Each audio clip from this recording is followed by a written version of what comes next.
better differentiation, the three big seizures that the accused apparently suffered. Starting with the most recent one, the one in November 2017, which you describe in paragraph 9.6 of your report, as it was conveyed to you by, as if I understand correctly, it was the accused and his girlfriend who conveyed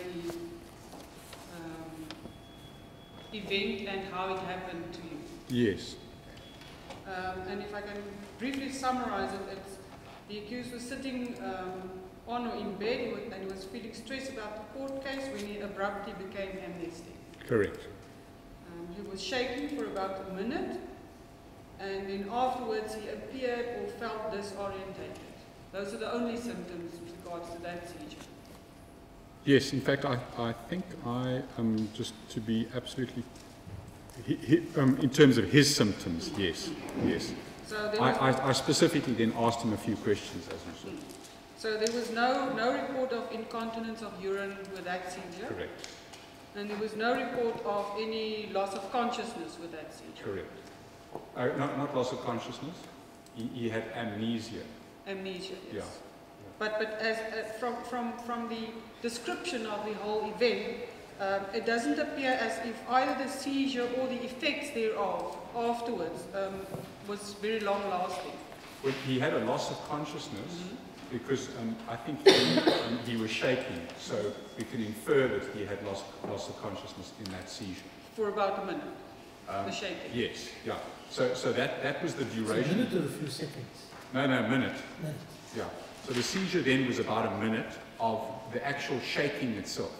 So the vigorous movements, more or less. But apart from reporting that he felt disorientated afterwards, there was no real other post-ictal symptoms described to you? Yes. And then in February 2016, this is in paragraph 10 of your report, this is again the accused with his girlfriend who relayed this information to you. It was described to you that the accused was sitting outside. He became emotional while telling his story to his girlfriend when he abruptly became amnestic and he started shaking. More or less similar to the one in November 2017. Correct. And afterwards he felt, and I quote from your report, he felt out of it and tired, but no feelings of disorientation was reported. In this instance, his girlfriend remembered that that's what he was like, but he himself, I think, he said he couldn't remember what he felt like, presumably because of the passage of time. Yeah. So again, there was no report of incontinence of urine? Correct. And no report of loss of consciousness for an extended period of time? Correct. Yeah. And again, from the description of the event, as well as the aftermath, so to speak, thereof, it doesn't appear as if this seizure lasted very long. Correct. And also no post-ictal period was described, real post-ictal. Like No, I would disagree with that. His girlfriend reports that he was out of it and very tired. So there was a post-ictal period. Was a post-ictal. Definitely, yeah. Sorry, but from the information... For how long was that? I don't actually know. I didn't quantify that. The information is useful only in as much as it predicts a seizure. But neither of those two incidents, Doctor, it appears as if the totality of the events, both the seizure and the after the post-ictal period, lasted as long as 2 hours 40 minutes. I agree entirely. And that would also be if one thinks about the two seizures that you video recorded. The first one, that was the tick of the thumb, and the second one, if I remember correctly, was the one where his whole body shook whilst he was sleeping. Yeah. So those, just to make the point, that's a completely different type of seizure. Completely different type of seizure. Yeah. But they also appear to have been short. Yeah, those time occurrence. Yeah, I don't think you can equate. So those are two in the international classification system. They're two completely different seizures. So a myoclonic jerk is milliseconds and has no sequelae, no post-ictal symptoms. So which one was the millisecond? or the little jerks, the myoclonus. So, but the one that he had on the Wednesday prior to me seeing him, that was a grand mal seizure with, so that goes on for a minute. That's completely different. So you had those that took place over milliseconds, Yeah. and then those that took place over a minute or two. Yes. So just to make to make it abundantly clear, he has two different types of seizures. They're classified differently in textbooks, in international classification systems. The one is a discharge which always, a myoclonic jerk is always a matter of milliseconds. You might have another one a little while later, but they're individual little seizures lasting milliseconds, never with post-ictal symptoms. And that is different to a seizure where you convert, what you described correctly earlier as a grand mal seizure. So that's a completely different one where whether it goes on for 30 seconds or 90 seconds, there's a different physiological process that happens in the brain. It causes much more profound dysfunction in the brain, and that's why it's inevitably followed by a post-ictal period, which includes reports of fatigue or disorientation. So to understand you correctly, Doctor, then as type of seizure go, you cannot compare the ones that you showed the videos of that he had in your ward. Yes. You can't compare those to the ones that we described. Galloway called them rooms. Rooms, thank you. Thank you, Lord. Actually in the ward, yeah. Was it the actual ward? Yeah, no, he was admitted to the ward. Oh, I see. Yeah, so he's in the ward for the weekend. He didn't see me in my office at all. Oh, okay. He's admitted to the ward, and these recordings run 24 hours a day with the video on him, with the, as you saw, with the EEG running, us recording the electrical activity of his brain 24 hours a day, recording sound 24 hours a day, and recording his heart rate 24 hours a day.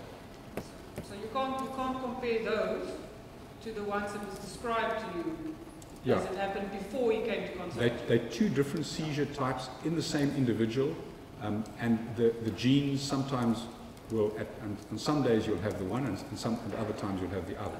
Yeah.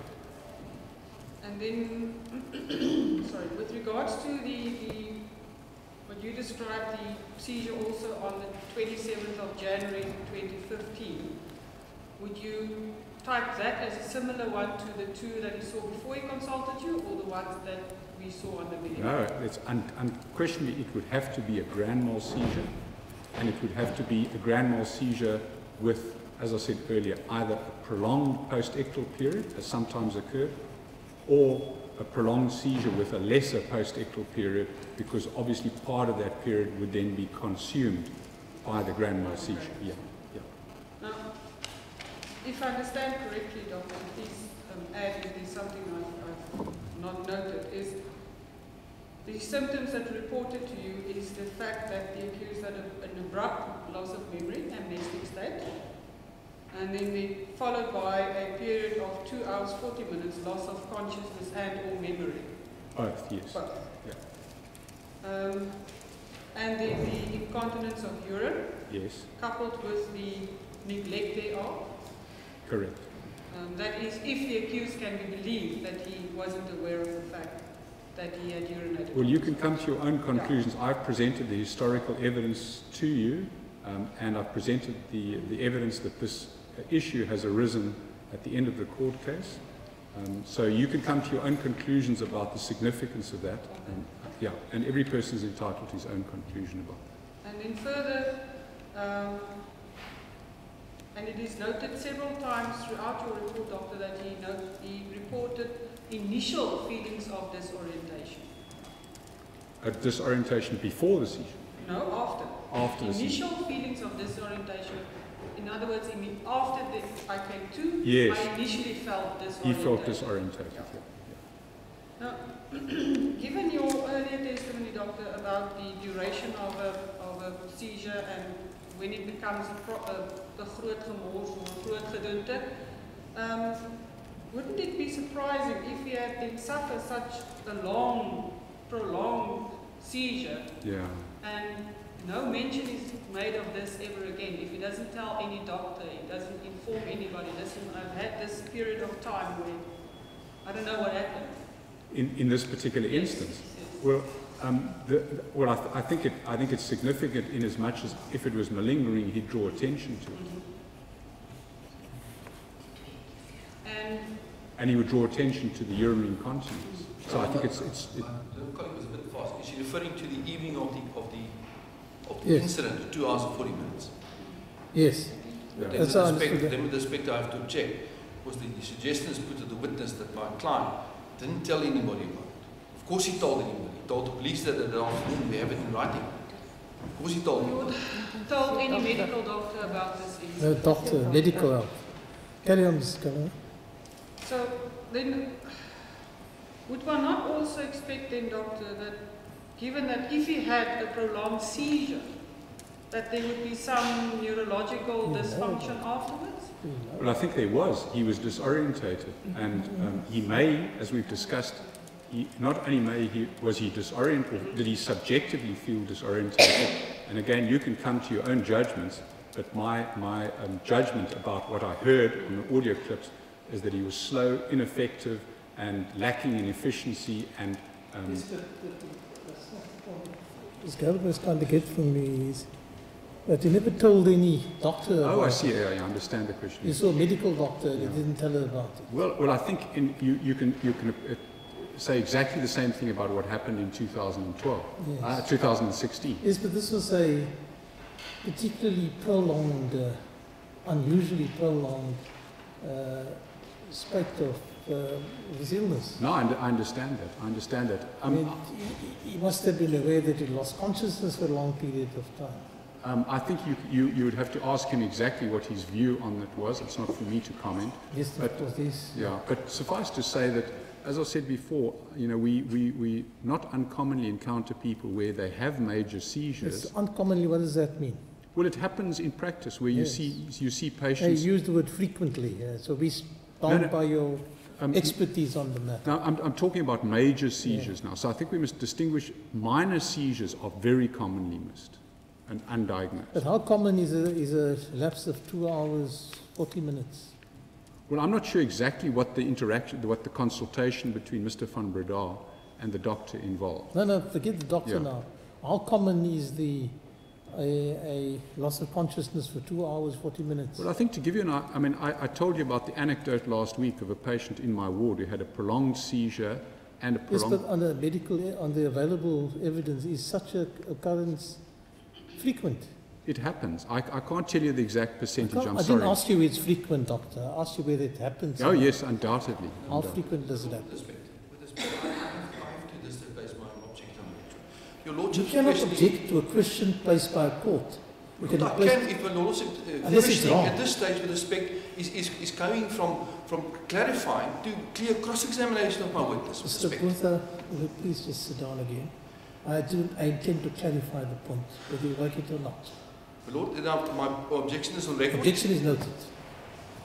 It's Dr. Butler now. We've been Sorry, unsettled by counsel for the That's fine. defence. No problem, Your Honour. Now, please explain that. I mean, how often does this happen? Where people have major seizures. Yes, Yes. of 2 hours. But yeah, it's not me. It's an important factor. No, in I this understand. case. And And you say it's common. All I'm trying to ascertain from you. Yeah, I understand your How question. often does it happen that somebody loses consciousness for 2 hours, 40 minutes? That's all I want to know. In a seizure. Yes.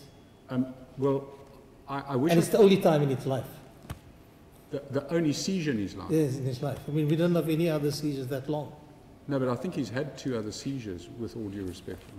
Yes, but were they 2 hours, 40 minutes long? No, oh, you mean the variability? Yes. Oh, no, that's common. That's common, yeah. So I've seen, to give you an idea, how many patients have I seen in my career who've had short seizures and seizures that have been 2 hours, 40 minutes long? Many. I Have you can't- seen many with 2 hours, 40 Oh, minutes? yes, oh, yes. Well, Well, you're not the seizure itself, but the seizure in the post-ictal period, consuming 2 hours, 40 minutes. I've seen hundreds of those. So it is common, is it? Oh, yes. That's all we want to know. Yeah, no, I understand. Yeah. Doctor, if we can add there too, if one believes the sequence of events in the accused case specifically, Yes. it's like he wasn't even aware that he had myoclonic seizures, the twitches. Yes. Then he has this fairly large or serious, severe, I don't know what the correct word is, seizure in Yes. January 2015. Yes.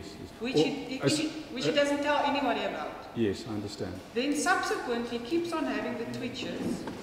He Yes. has 2 further tonic-clonic seizures, which doesn't appear as it's described to be Yes. similar in severity Yes. as the one in January 2015.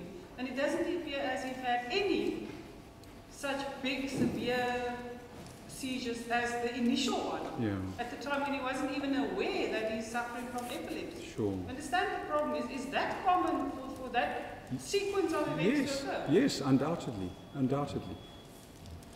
What is undoubted? That you have some seizures which are 2 hours 40 and that you have some which are short. But starting, the first Yes. one ever is the big seizure. Yes, undoubtedly. Undoubtedly. So, In fact, I mean, this is not just opinion. It's well documented in the literature that the first seizure can be very prolonged, and people are often brought to emergency unit with very prolonged seizures with their first seizure. You see, doctor, that's the difference. Not just is his first seizure ever the biggest one that he has suffered, as far as we are aware, in terms of his history of epilepsy.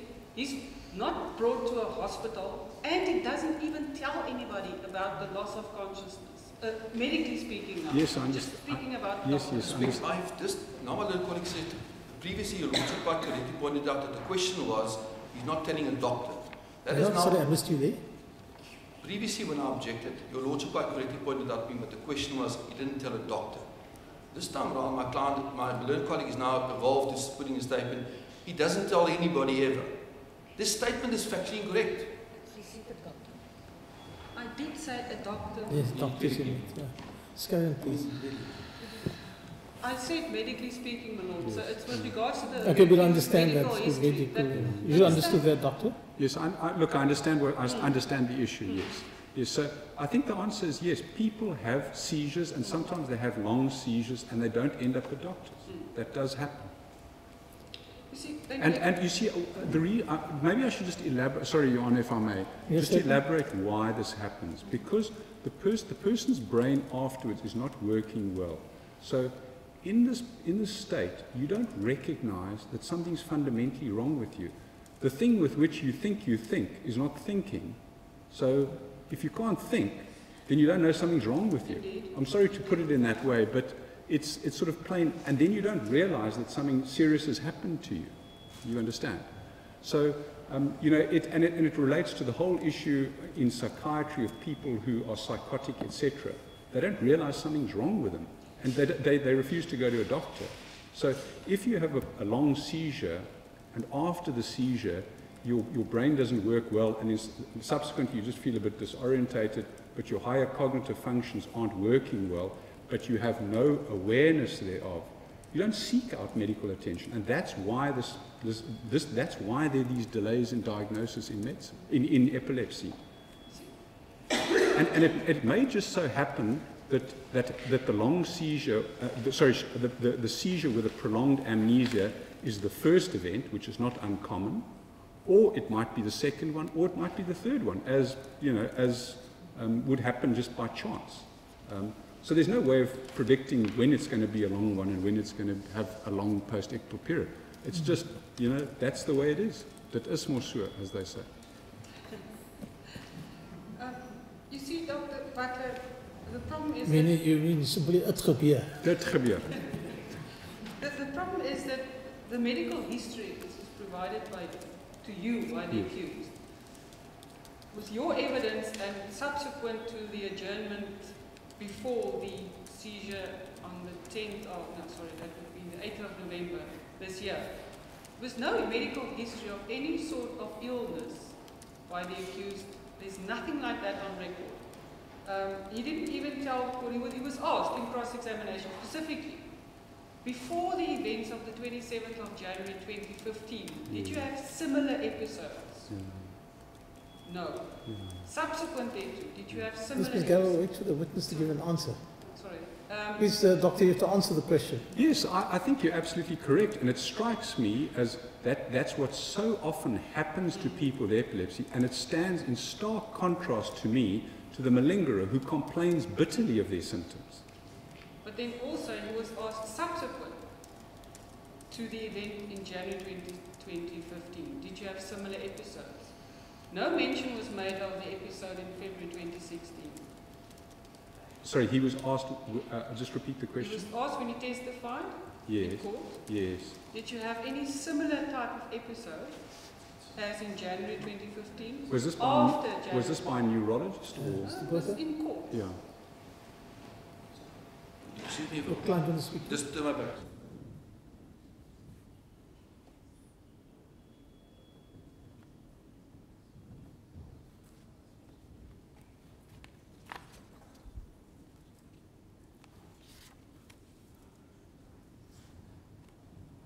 Is there a problem? Is there no problem? So you see, it was also subsequent to January 2015. Yes. Did you suffer any similar, or did you experience any similar episode? And his answer was no. I suspect, I mean, you'll have to ask him, but I mean, a possible explanation is the following, is that the thing is fobbed off because he had a lot of wine, and it was only when a neurologist went through the symptoms carefully, and it was apparent that there was disorientation after this and that he was tired, and as she put it, out of it, that it was clear to the neurologist, whose ability to sniff out these things, as it were, became apparent. Just for sake of completeness, being aware of what your views are of Dr. Trevau's evidence, he was asked similar questions. Had he been made aware of any medical condition which could have caused the accused to lose consciousness or suffer a similar episode prior to January 2015, as well as after January 2015, and he said he had not been made aware of any such. I would just say, I don't think he, yeah, I would, yeah? so I would think that means very little, in as much as, you know, short of someone in the field of epilepsy taking a history from someone, that's meaningless. So, and as I understand it, Dr. Trevau, I stand under correction, didn't see Mr. van Breda. So I'm not sure that means anything at all, frankly. Then it was earlier also already remarked about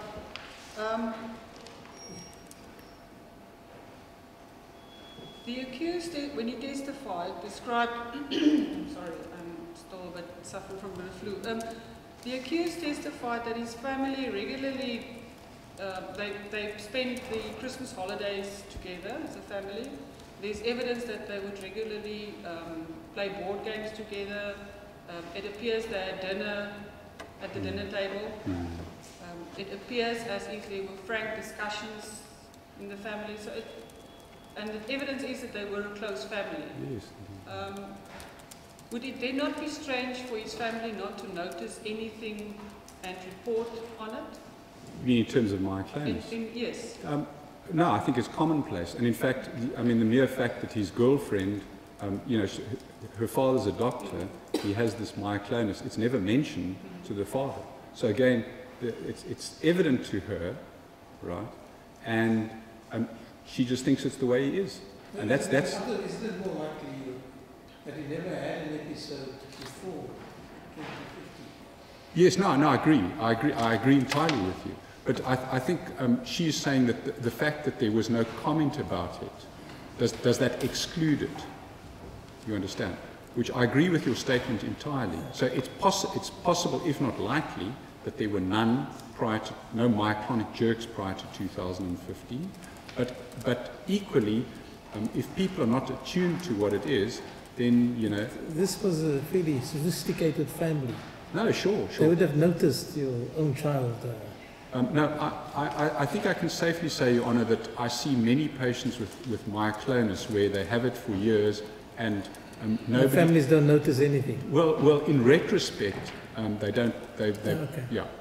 So, but at the in time, retrospect, they say we should have noticed. Yeah, and they say to me, you know, doctor, it was there 5 years ago, and, you know, we just thought that's the way he is, or, you know, little twitches, and You know, just like if, you know, you'll see people with a bit of a tremor or whatever. Nobody does anything about it. They don't think it's of any consequence. Excuse me. You've already testified about the following events as well, Doctor. I just want to make sure I understand you correctly. The printouts or the pictures of the EEG reports of different patients attached to your report. And I'm specifically referring to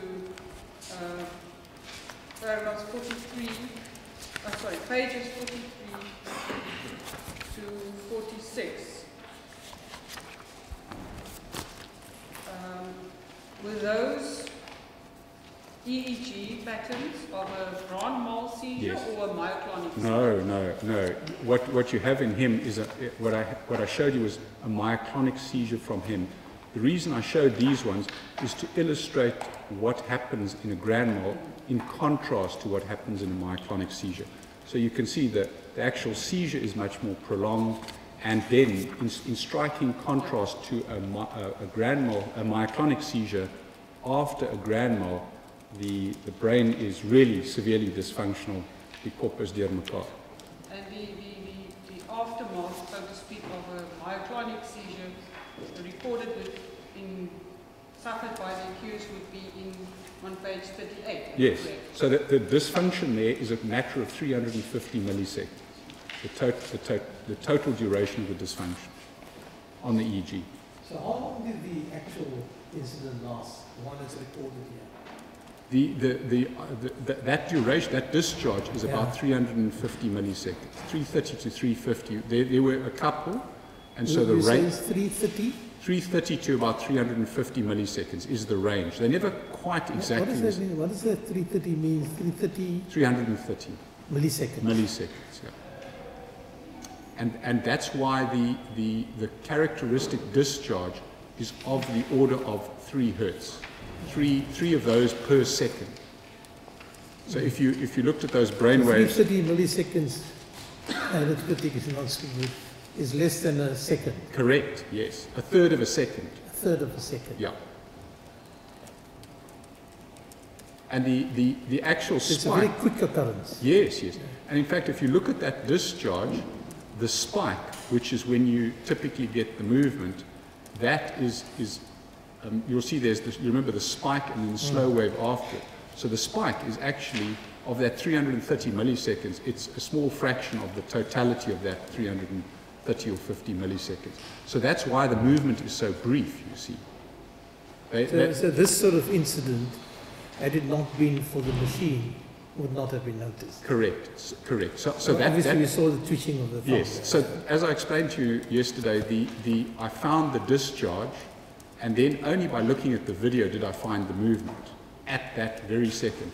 So the spike, just to be clear, the spike, which is the myoclonic movement, that's about 70 milliseconds of that kind of order. I didn't measure the exact duration of the spike. Absolutely. But just to give you some sort of idea of the duration. They're usually that kind of number. That was your eureka moment. No, and well, I think that it's almost. I mean, in myoclonus, there's a little bit of variation, but it's of that order, and it's perfect. I mean, it's well known in the field of epilepsy that that's the duration of those in 3 hertz spiking way.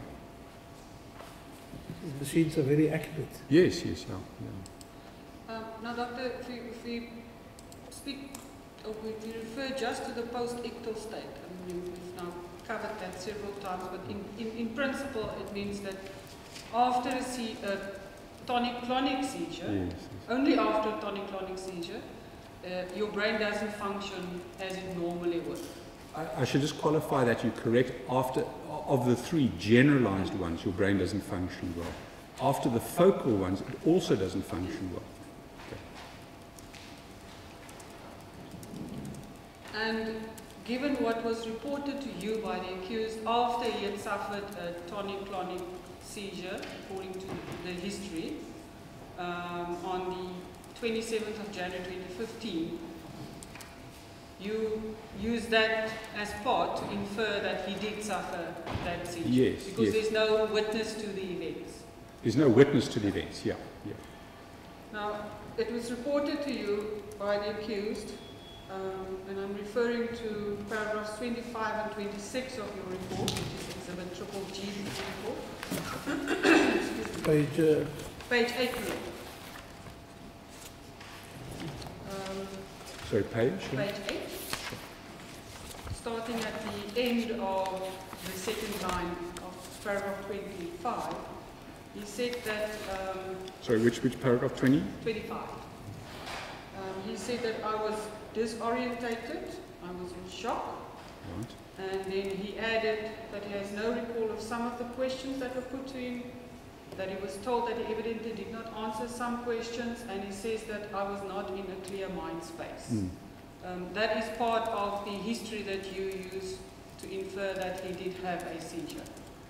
Yes, I think there was more compelling evidence than that, as I've indicated. Yeah, no, the totality. Yes, I would agree. I would agree, yes, yeah. See, and then he goes on in paragraph 26.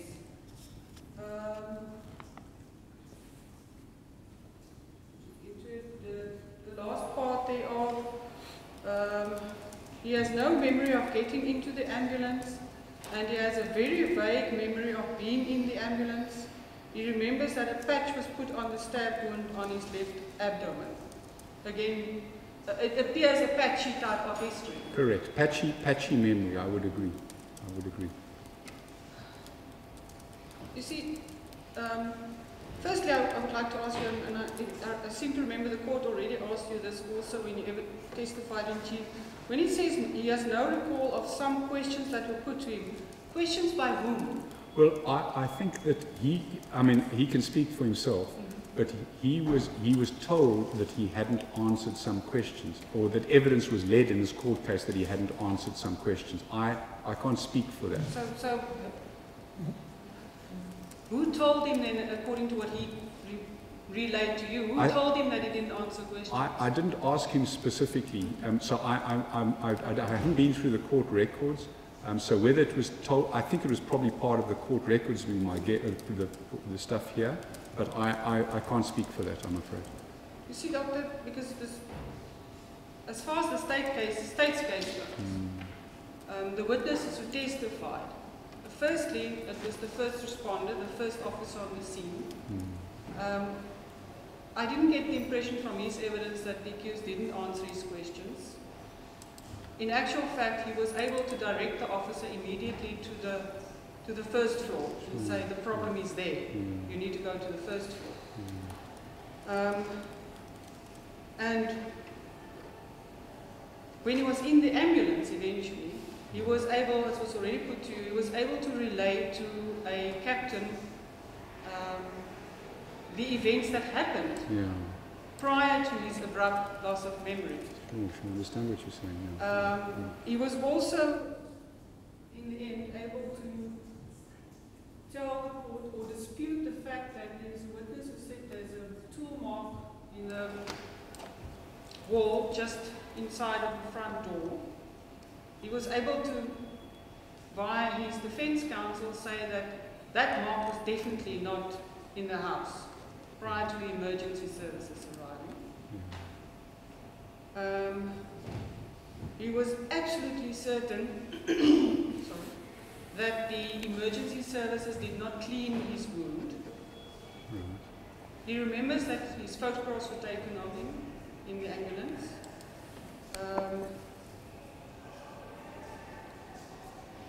What was the other one?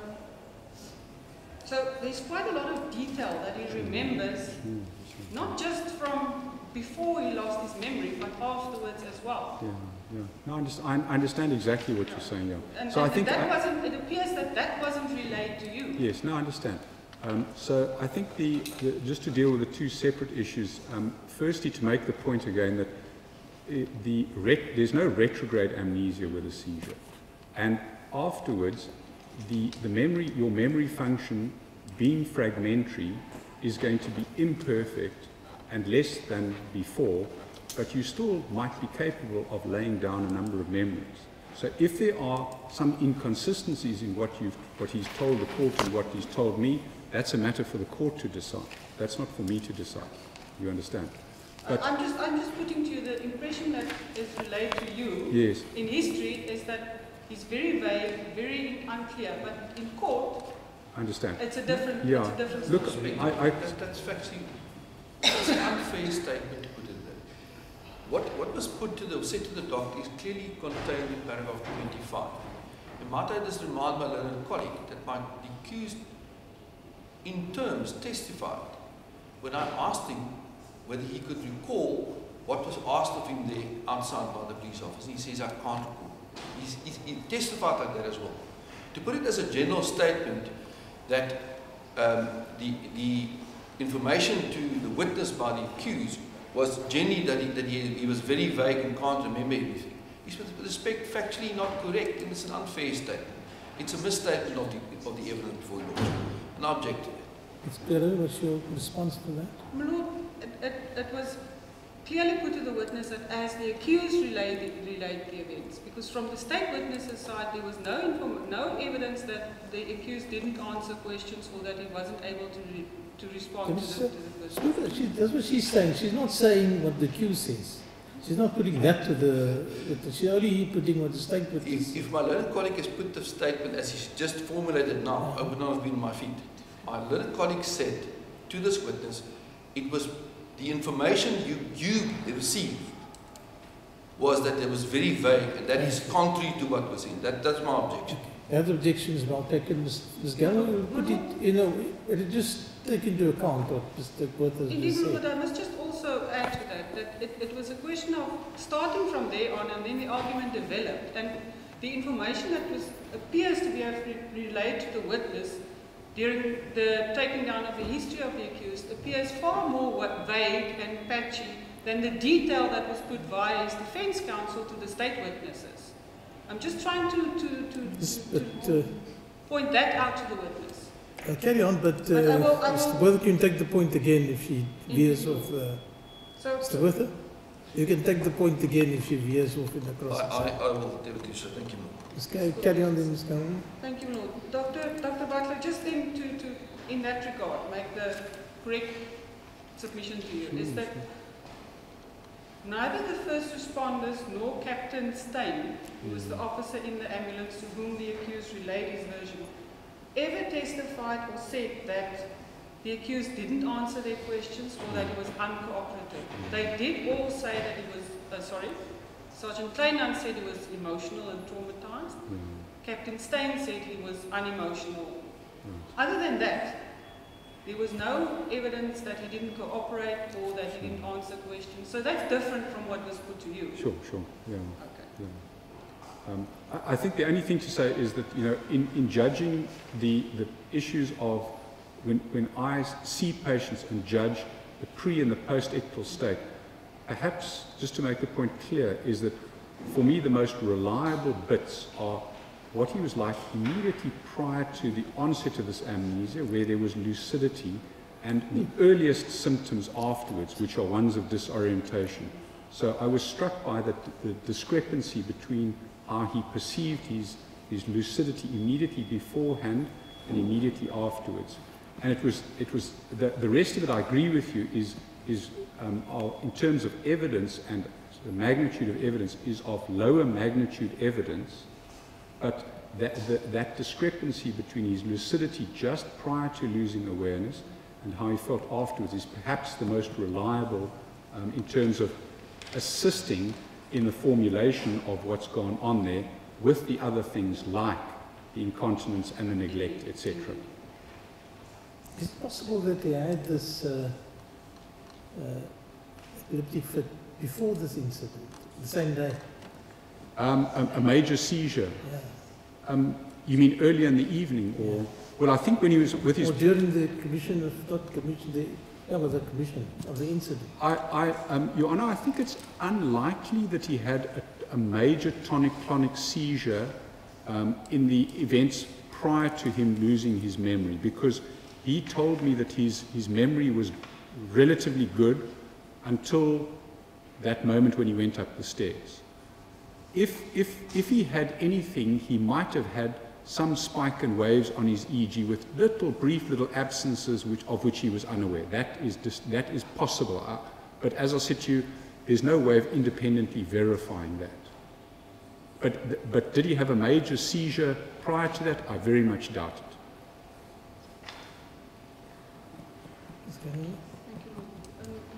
Doctor, the reason I'm putting these differences to you is because that is part of what you use to make the inference that yes, that he did suffer a seizure and then was in the post-ictal state. Correct. So if we move further on, still in paragraph 26,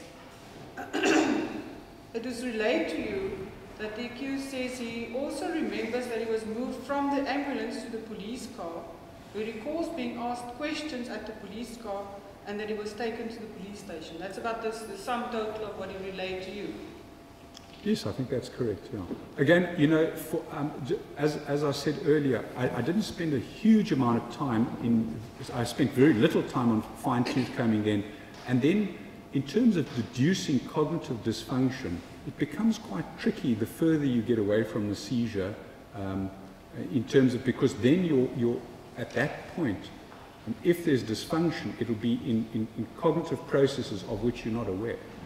You understand? So as memory improves a bit, but things like working memory and attention and those things are not so good, you're probably not aware of it. So whatever he says and whatever anybody else says, the later it goes on, the more unreliable, you know, in a sense, the less sensitive my ability is on the history to detect problems. So because the problems are more subtle, the further away from the seizure you've got, the more difficult it is in the history to detect problems if they are there. If you understand what I mean. I'm trying to understand, so can it then also be that the further you move away from the seizure, the closer the accused is to a total recovery from the post-ictal period as well? Yeah, and that inevitably happens.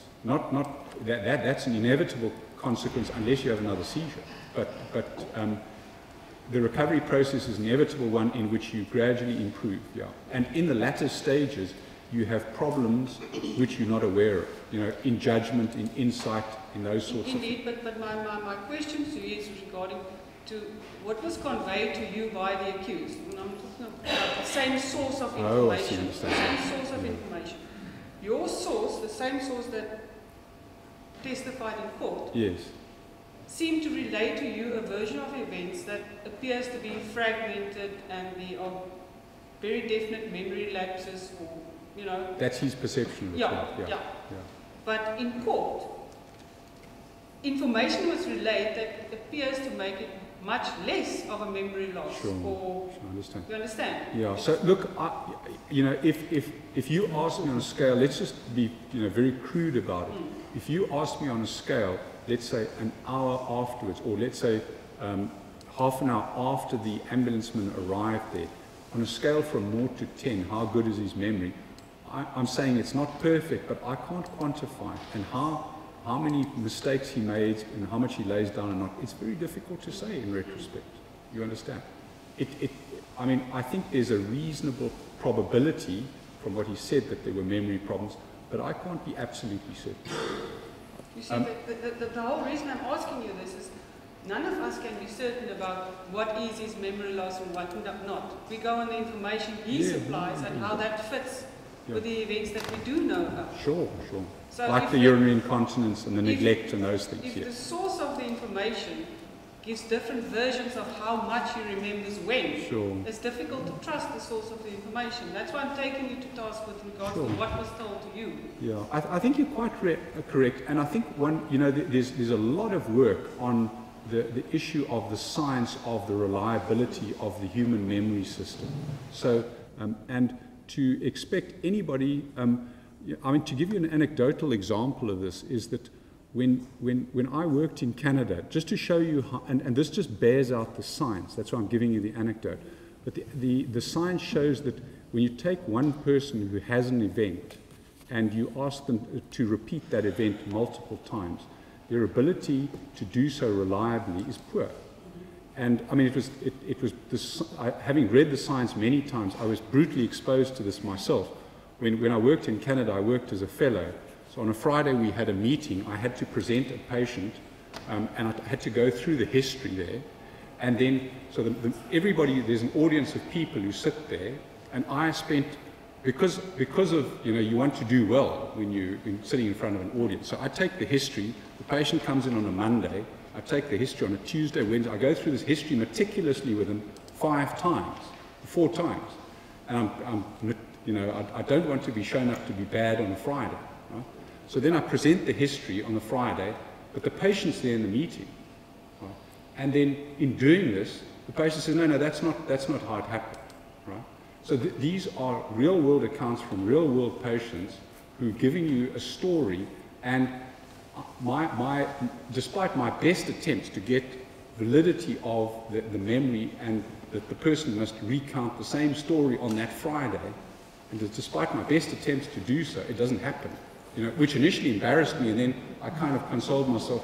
But this actually says something about what the human brain normally works like. But you see, Doctor, that is exactly, in this instance, what's puzzling, with all due respect, is the accused, given your evidence of having suffered a tonic-clonic seizure and being in a post-ictal state, relays a version of events which he is able to relay in essence several times thereafter in a similar manner.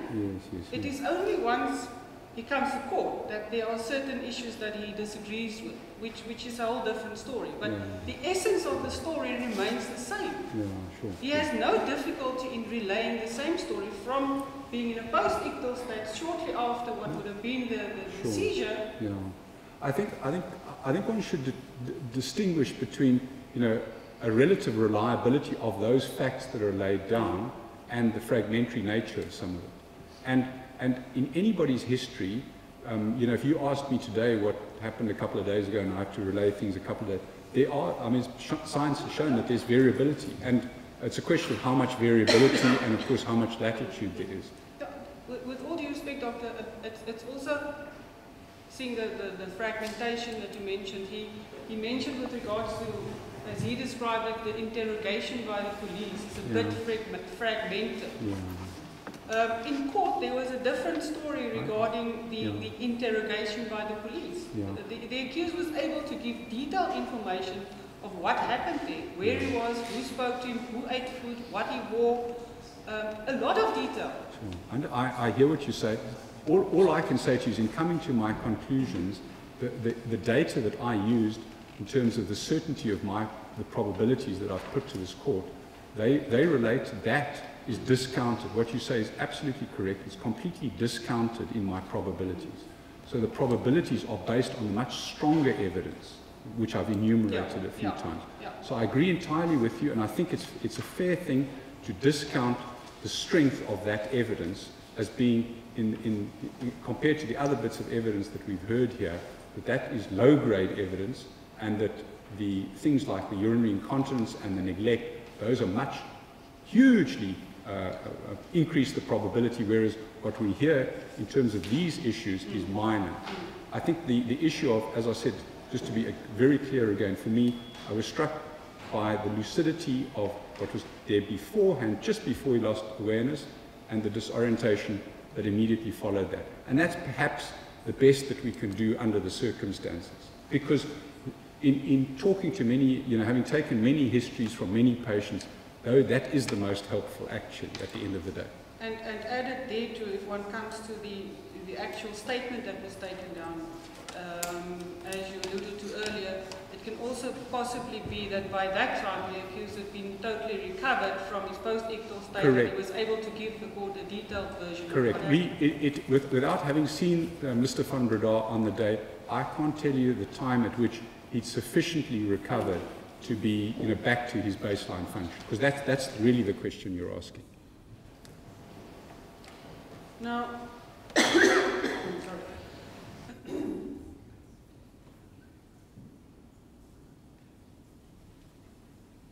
something else, except for fragmented memory loss, given your explanation of part of the symptoms or the effect of post-ictal state is that you won't be able to function normally. After waking up, as the accused said, when I woke up, he was still able to perform several functions and make decisions. Yes. How does that fit with him being in a post-ictal state where his mind isn't functioning? Utterly compatible. We see it, you know, practically with every patient. So the moment they start waking up, they get on their cell phones, they're texting family. Sometimes they text things which are inappropriate. They get up, they might go to the toilet. You know, they might actually sometimes, funny enough, we've had patients who pick up books and they start reading, and then they subsequently say that they page a few pages, and when you ask them what they've read, they can't remember it terribly well. So some functions return, but it's the question again between 0 and 10, how well are you doing at that moment? And you may be unaware if you're functioning in that particular domain. Let's put it crudely at, let's say, 7 out of 10 or 5 out of 10, be it reading or whatever. You may be blissfully unaware. You often are blissfully unaware of your deficits and your dysfunction. In this instance, Doctor, it's not just the accused doing some things. He gives reasons why he does why he performs a certain action and not another one. You mean post hoc? Now, yeah. I'm not talking about the time after he woke up. Yeah, but he's subsequently given reasons why he's done it. Well, we don't know whether it's subsequent reasons that he's using to justify it, or we only have the accused. Yeah.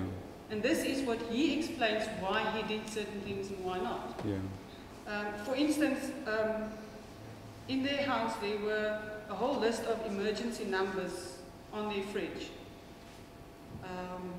And for all intents and purposes, at some time after it woken up, the accused was within arm's length, more or less, from this list of numbers. He decides in his version, he says, I didn't phone those numbers because I thought the numbers wouldn't assist me. The reason being they won't assist me is I'm going to lose too much time if I call them and they then call the emergency services. I want to speak to the emergency services directly. Respect. Clearly, my learned colleague is starting to paraphrase the evidence. I don't expect to verbatim call it, but with respect, the evidence of the accused is very clearly. He's also set out in his plea explanation. He said he did have regard to very quick regard, as he explained in court, to the numbers on the fridge, but they didn't seem to him to be of any assistance. That was his evidence, which with respect is vastly different from what my learned colleague is now paraphrasing. That's what she said, but let's hear what you... That was what he said in his plea explanation, that's what he testified in cross-examination. I asked him, how would that not be of assistance, and his evidence eventually was, I would not want to waste time. Absolutely right, you may carry on. Yeah, so, you see, Doctor, it's a bit more than just doing something and then afterwards justifying it. He gives a clear reason why he made certain decisions at that point in time. Yes.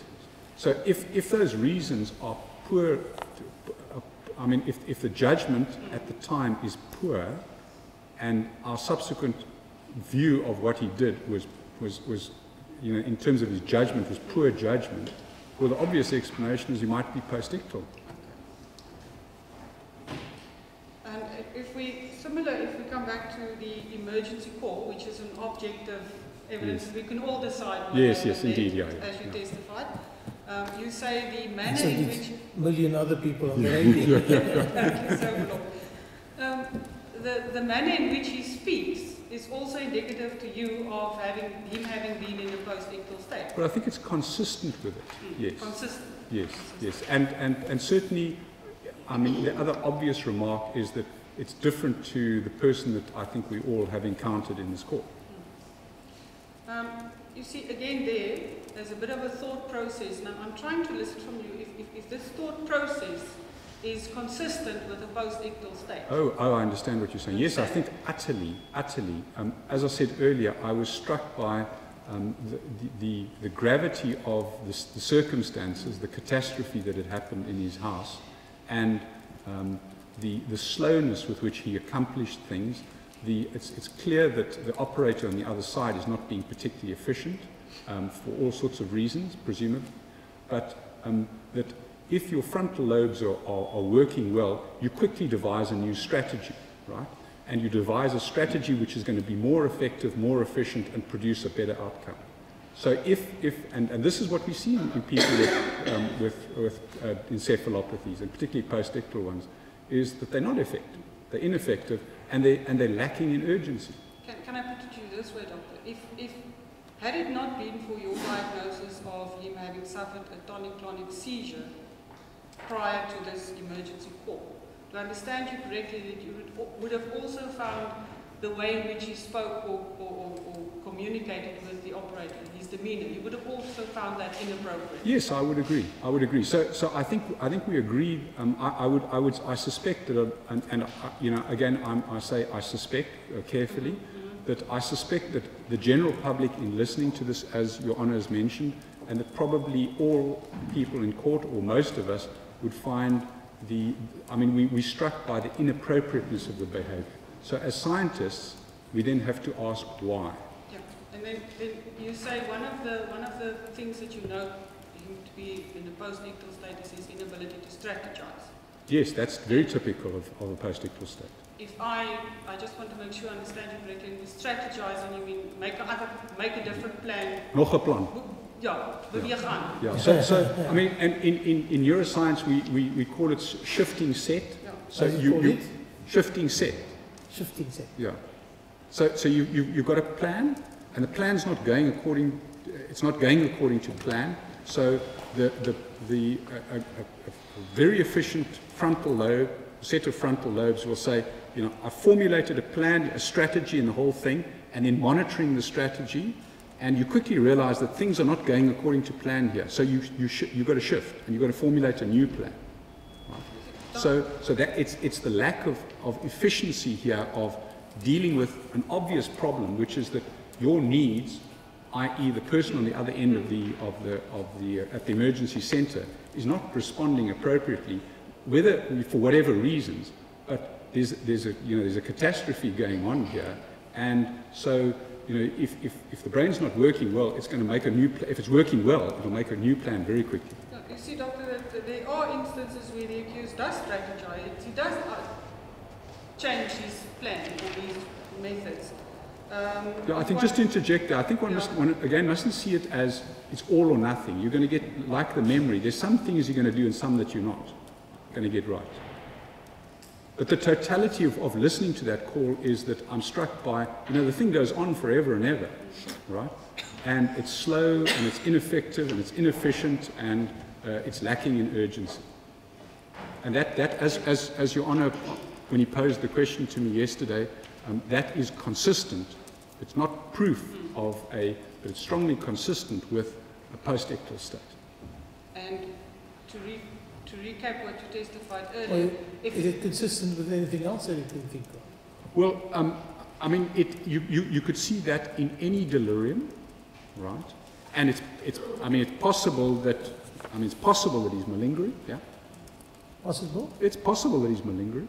Just, you know, if you take that bit of data on its own. But, you know, if you in the context of the other, so you've got a couple of possibilities there. But then if you take all the other possibilities, you take all the other bits of data and the probabilities of those, then it's got to sway you in those possibilities one way or the other. Dr. Butler, one of the ways in which, with all due respect, one of the ways in which a court decides which is which, sure, which is more probable than the other, is you consider the credibility of the source of the information. Sure. And that's why I'm showing to you the differences between the information relayed to you by the accused and the information relayed to the court by the accused. No, the same source of information. No, I understand that. Yeah.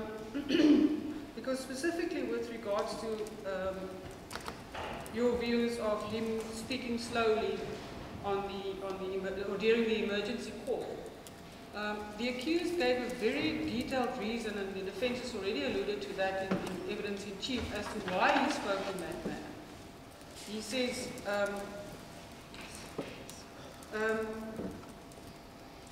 I have and it's in his plea explanation, I have an Australian accent, which I've come to realize people tend to not understand. Added here to, I stutter when I'm stressed. Yeah. And have a tendency to mumble. So, that is the accused version. I sat down at the kitchen counter. I smoked 3 cigarettes to calm myself down so that I'm quite sure I will be able to calmly relay my version of the events. And that is, he says, I was actually at great pains to talk slowly and clearly so as to make myself understandable. It's a quite different picture from a person who is on the phone. I'm not aware that I'm not functioning properly. I'm just, as far as I'm concerned, I'm speaking normally. Yeah, I think, if I might respond, when we see patients who, and just to make a point, when we see patients who post-ictal and they make errors and they you know, all sorts of things, they type inappropriate things to their family members who then get very upset about them. And I have to say to the family members, this person, what they said there is meaningless. You know, the brain was not working properly. Just ignore it. And it sometimes leads to major problems, as you can imagine. And then the person, the patient, ends up they spend their life, end up justifying what they did. So the brain's not working, but they still feel this compulsion to justify what they've done. Yeah, but in this instance, it's not justifying. No, it's post hoc. 2 years after this, no, I understand. It's explaining yeah, his own version as to what happened. I understand. But if in a dysfunctional state, if a person with epilepsy and in a post-ictal state does inappropriate things, subsequently they simply end up justifying why they did. The recognition that something was wrong is not there sometimes. But yes, ma'am, 2 years after the incident, 18 months after the incident. I understand. Yeah. Assisted by an able counsel. Yeah. Comes in report and says, this is what happened. That is why I spoke like that. I would suggest that the imperative for him to justify his actions is even greater in a court case then. And with regards to him being able to change his strategy, Doctor, whilst he's on the line with the emergency services, I'm sure you overheard him, he gave alternative addresses where they can go to find him quickly. He was able, whilst he's on the phone, the landline, use his cell phone to try and contact a girlfriend and to get the geolocation of his whereabouts. Because it appears that the estate was not on the emergency services map. So he makes an alternative plan to effect his initial decision. That with all due respect, in my view, that is not likely to a person who's not functioning normally, who's not trying to. Yeah, I think it goes back to my earlier point of it's not all or nothing. So he has memories after the event, but the memory system is dysfunctional. There are some memories, but it's not on the scale from 0 to 10, it's not work, and where 10 is his best memory, it's not working at 10, it's maybe a 7 or a 5 or whatever. And in strategizing, exactly the same thing applies. So you may be able to formulate some strategies. I mean, you've got a strategy when you're calling emergency services. Unquestionably, there is some brain function, there's some strategy going on. The question is, where are you on that scale from, or his usual scale from 0 to 10? You understand? So the fact that he's able to implement and formulate some plans, it's true. And the fact that he's able to lay down some memories, it's true. But the system is not working perfectly. And so it's not an all or nothing. Yes, but the court has to accept one version. The version that he furnished. I understand, yeah. Or the interpretation you furnished. I understand. Or both. Yes, I understand. So what must we do? Well, my strong view is that given the totality of the evidence that's before me, and I place far more emphasis on the other issues that I've described to you, that what we've heard here is, and with respect to the fact that he was lucid immediately beforehand and disorientated afterwards, as was the case with the other seizures, and as always the case with other people with these problems, that I'm of the strong conviction that he has a post-ictal encephalopathy or post-ictal encephalopathy or a post-ictal delirium. See, Dr. What's the last word used there? Delirium. Delirium. Oh, like delirium, like. Ja, so die kop werk nie reg nie. Doctor, the issue with that is the same person who gives the court two different variations of the events is the person who gave you the information of being lucid prior to and is being Galloway was objecting. My client, the respect, has never given a version regarding his talk to the emergency. We listened to the tapes.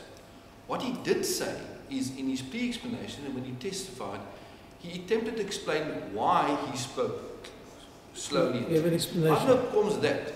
And I had no problem that my learned colleague cross-examined the witness and that and try and say, but he explained why he spoke like that, you saying something differently. So there's a difference between what my client explained as a reason why he spoke slowly and why he did certain things, as opposed to what the doctor says he makes of that. I have no problem with that, that is different with those two. But now to put to the witness that the accused has given two different versions about that respect is not correct. Okay. He's never given the version that the doctor is giving. Thank you. Ms. Galloway, that's probably correct. My Lord, I will put it more clearly, Doctor. The two versions that I referred to is the one that he gave to you, which is, with all due respect, it appears much more fragmented in memory than what was testified in the court. I understand that. And with the reasons for his actions also is much more clear. Yeah, so just to respond to that. That's the objection. Yeah. No, again, unfortunately we'll have to now go back. Can I ask your Lordship's attention to paragraph 25 and 26? That's because that's where it happened. That's where all of this debate started. That is what he was asked and what the doctor relayed, what was conveyed to him by the accused. So I went through now quickly, line by line. And I, with the assistance of my attorney who kept meticulous notes, and one day we have the record, we can go through that. In paragraph 25, said when he was asked what he felt like for a moment he had woken up. Has the record not been made available yet? Sorry, is the record not available yet? Apparently some of them has become available. It should all be available now. What he felt like for a moment he had woken up from a period of amnesia, and the night of the murder he said that I was disorientated and was in shock. That is consistent with what he said in court and with his pre-explanation. He added that he has no recall of some of the questions that were put to him. Now, we had a look at the evidence of Sergeant Kleinhaus. That is exactly what he said. Sergeant Tyson asked him a certain number of questions, but he can't recall what those questions were. That he was told that he evidently did not answer some questions. Now, that's because he's not relaying what was said before. He's simply saying, somebody told me I was asked questions and I apparently didn't answer them. He says that I was not in a clear mind space. He testified like that as well. He felt disorientated. Paragraph 26. He remembers phoning the emergency services. That is consistent with his evidence in court and with his pre-explanation. He recalls going out to meet them, again consistent. He also remembers that they sat him down the passageway outside the front door of the house. I clarified that with the doctor-in-chief. He said that could have been the police that sat him down. That again is consistent with his version in court. He's unsure how much time he spent there. Again, that's what he testified about. Then he said he has no recall of the arrival of the ambulance. In terms, he testified that. But he recalls the paramedics walking past him. Again, that is exactly what he testified. He has no memory of getting into the ambulance. He was never asked whether he has any memory of getting into the ambulance. He simply said he was in the ambulance. And he has a very vague memory of being in the ambulance. Again, he wasn't asked, do you recall clearly what happened in the ambulance? He also remembers that the patch was put on the stab wound of his left abdomen. Again, that is what he testified. Thank you. Thank you. Is that no, I was going to continue. He also remembers that he was moved from the ambulance to the police car. Again, that is consistent with what he testified. He recalls being asked questions in the police car. That is what he testified. He was taken to the police station. Then, again, that is what he testified. He remembers bits of the interrogation about midday, but again, he gave a version of what happened there, but not in great detail. And again, that's open for debate whether the version he gave in court as to exactly what questions were put to him is now bits of a memory of bits of interrogation. So with respect to my learned colleague, in a glibly, in a broad sense, to simply state as a general statement, these are now discrepancies between what was told to the doctor as compared to what my client testified with respect is not a fair statement. I've taken it through line by line, and on that basis I object to that general statement. My Lord, with all due respect to counsel, if he refers to the doctor's report line by line, that is what the doctor testified, but it was expanded on in cross-examination. It was first put to the doctor that on the accused version, certain questions were apparently asked which he didn't answer or he didn't remember them being asked of him. The state witnesses never gave that impression. Quite to the contrary, I put it to the doctor, Sergeant Kleinhans's version, that the accused was able to direct him immediately to the upstairs floor, as well as Captain Stein, who testified that he asked the accused what happened, and the accused was able to relay the whole version of events of what happened prior to the loss of consciousness. That is the one aspect that differs. The second aspect is... So what is the question? The question I want to put to the doctor, my Lord, is that given that the court has to decide which version or what to believe, and the doctor is testifying with regards to a version which appears to be much more sketchy and with patches of memory loss than what was relayed in court, either what was put to witnesses in cross-examination or what without the accused using words such as sketchy. Okay, let's see what you say, Mr. Breda. Look, but again, without being specific, it is virtually impossible for me to defend my client's version on this paper. Again, with respect, there were two police officers who testified. Mr. Kuchenberg, the MS, did not say a word to the witness, the accused didn't talk to you. The evidence of Kleinhans was very clear. He said, made him sit down because he looked disorientated. And he said, but he didn't ask him that. The accused said, tend to my family inside, and then he did.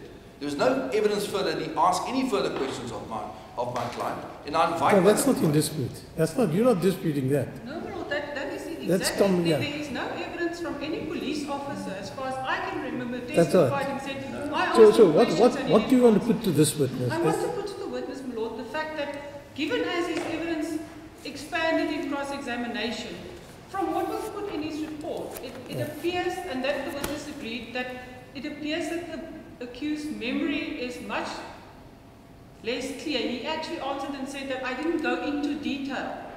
I'm asking... You're saying that the accused told him less? He didn't go into detail when he asked him about it, because he said he wasn't focusing on that. I'm just trying to get from the witness, if what the accused told him is less detailed, then there are no reasons given for actions. And now in court... I'll allow it to that limited extent. You may carry on. I'm sorry, Lord? Yeah, I'll allow it to that limited extent. Thank you, Lord. So Doctor, just to get my thoughts back in my mind. No problem. If it appears that what the accused testified to in court is much more detailed than what he alluded to you, if his memory is much more clearer than what appears to have been alluded to you during the time of your consultation. I hear exactly what you're saying. So just to make the point that I didn't go into a lot of detail during this period because in terms of the validity of the evidence, it doesn't help me to spend an awful lot of time going through all the minutiae to establish the post-ictal state. There are much more compelling bits of data here, the incontinence, the neglect, those sorts of things. So that to me, the fact that he's lucid beforehand and feels disorientated afterwards, that to me is far more compelling evidence in respect of the diagnosis of a post-ictal state than me pedantically going through every little last event. And, given the constraints of time of a consultation on a Saturday, a Friday night, a Saturday, and a Sunday, there's only so many hours in a day, I'm afraid. Okay, so if we turn the argument around and say, if the court makes the court's own decisions about the accused, the source of your information, if the court makes its own findings, which is his task in this matter, which isn't same as yours regarding the post-ictal state and his memory lapses, that would not be a problem for you. Well, you focus more on the... I'm sorry? No, I spend my life thinking about the post-ictal state, and I have very strong views, as you can see, about whether he had a post-ictal state or not. So that's why I'm asking you about the memory lapses and the reasoning. But my diagnosis of the post-ictal state is based the data that's far more important to me in arriving at that conclusion is the fact that he wet his pants, right? He doesn't even recognize that he wet his pants. The issue only comes up afterwards. And he tells me beforehand he's lucid. And that's what I hear from patients every day. And the subsequent events after this period of feeling disorientated just become a bit hazy and grey. You see, Doctor, but then we get back to the chicken-egg situation. Sure. The same person who has these apparent memory lapses or losses is the same person who tells you, I wasn't aware to the fact that I urinated on myself. You infer that from the manner in which you took down his history. So I don't understand your question there. You infer the fact that the accused urinated on himself and it was a neglect thereof. There was a neglect thereof. Yes, I feel very confident on the manner in which you took down his history. Well, I mean, I don't know how long this court case has been running, but the significance of...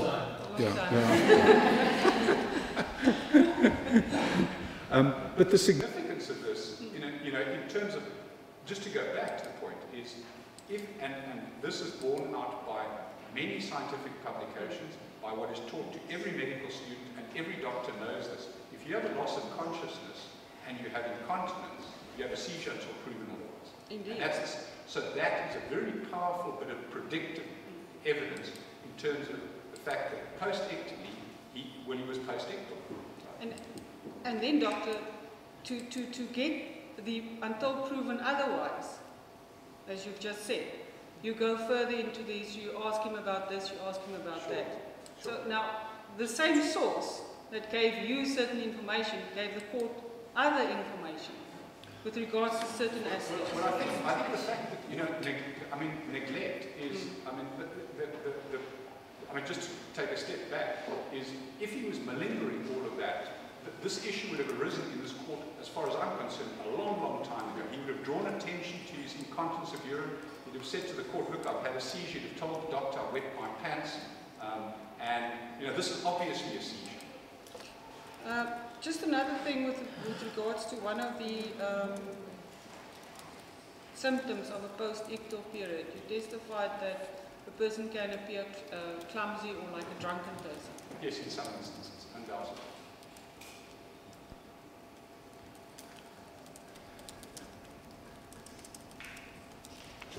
Lord, I am not going to finish with the witness today. I'm going to move over to another aspect. May we ask that we adjourn today?